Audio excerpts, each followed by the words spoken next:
Welcome to Cedar Avenue, Unit Number 1 in the city of Long Beach.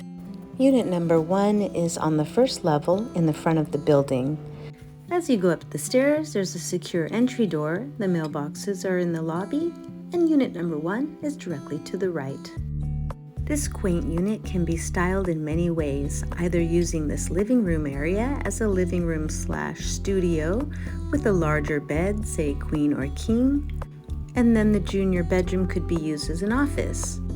With both tile floors in the kitchen and bath and luxury vinyl planks in the other rooms, two-tone paint throughout the unit, clean bathroom with tile surround, shower and bath, 2-inch faux wood blinds on all of the windows. The kitchen has granite countertops with a small island that could fit bar stools, and a stainless steel refrigerator and gas stove.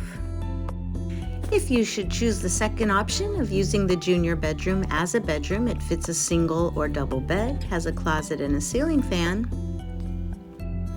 This building has pay on-site laundry, and if you're interested in viewing or applying, please go to jamico.com.